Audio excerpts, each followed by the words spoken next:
Fox CEO Aaron Levie. Well, just look at the story we brought our viewers from Morgan Stanley. Morgan is now saying, show us your abilities. They're looking at people's, their job performance, and ostensibly, maybe they might be replaced, Aaron, with an AI agent. Is that what you're seeing more and more from the enterprise customers you have?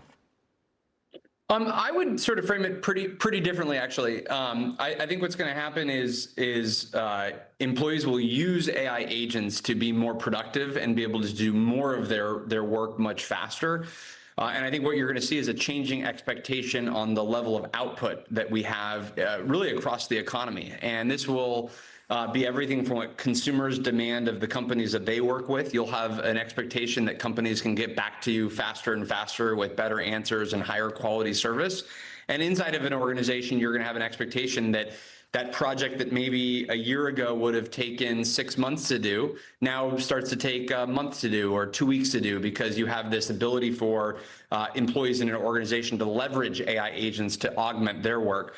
So I think we're going to be dealing with obviously some noise of companies that might be doing either job changes or moving talent around their organization in ways that AI is certainly catalyzing or a part of. But ultimately, I think the story of AI is one of abundance. It's our ability to now really augment and accelerate our work to be able to do far more than we could have before.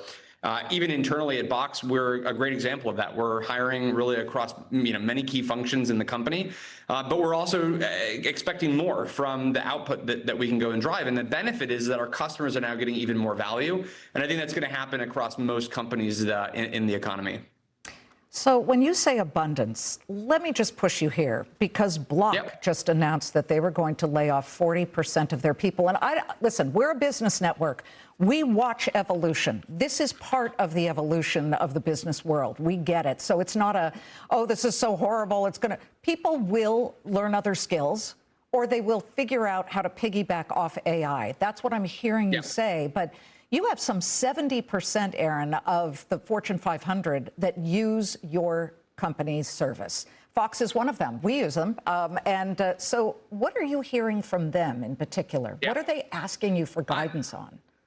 Yeah, I'm actually not hearing the Block example from, let's say, by and large, most companies. I think most companies realize that if you look at how long tasks take across the work that we're doing, we really spend a large amount of our scarce time as people doing things that computers can just clearly do way faster and easier, and allow us to go spend time doing much more strategic things. So if you're an engineer, as an example, and there's a new project that you want to go deliver for customers, the bulk of the time you spend in engineering is actually doing work that the customer will never see. It's fixing bugs, it's migrating software libraries, it's dealing with the documentation of the APIs that you're using. All of that work, actually, the customer never benefits from, and frankly, is not that interesting of work when you're an engineer doing that. So if you can have an AI agent go and take 80% of that away, and you now become much more strategic because you're actually guiding the agent on what to build and how to build it and the way to integrate it across the system, not only is your job still necessary, but you're actually doing the much more exciting, interesting parts of work. I think that's going to actually apply to a large portion of knowledge worker roles across the economy. If you're a lawyer, do you want to be spending your time looking at every single line doing a redlining, or do you want to have an agent come back to you saying, hey, here are the 5 parts of this contract that we should put extra attention in. And then as a result of that, we can actually have a higher throughput of reviewing more contracts and better serving our customers. So this is ultimately where we're seeing the power of AI across our customer base. They're actually using AI to do things that people never did. So when I say abundance, what I mean is that imagine that, again, for our platform, we work with all of the contracts and financial documents and marketing assets and research materials that companies produce. We store that information and we help companies secure it and manage it and govern it at scale. Well, one of the biggest problems is that most companies don't know all of the value of the data that they have in their organization.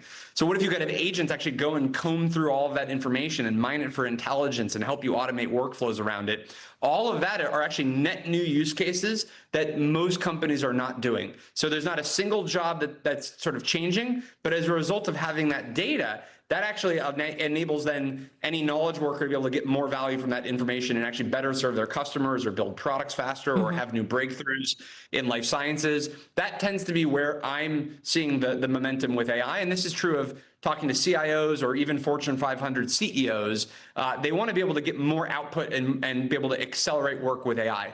So you sound like you are on it, and you just launched the Shield Pro and the Extract. These are ways to leverage these AI agents. I mean, you've had a good month. I mean, I know it's only March 5th, but stock is up 10%. However, year to date, down 12%, year over year, down double-digit percent here.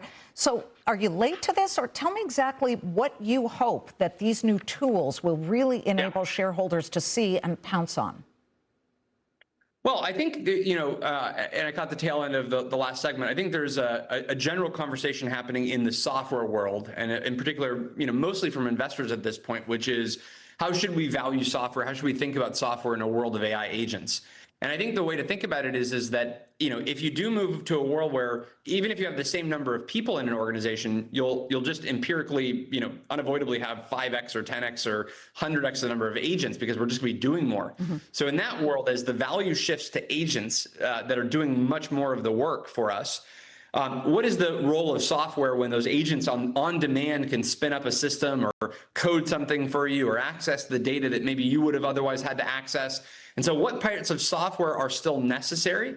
What parts grow more as a result of agents? What parts maybe grow less or are kind of compressed a bit? That's the conversation that Wall Street right now is having across the board. And they're trying to kind of diagnose, who's who in that mix. But I think the starting point was, they're having some pressure on the overall software market.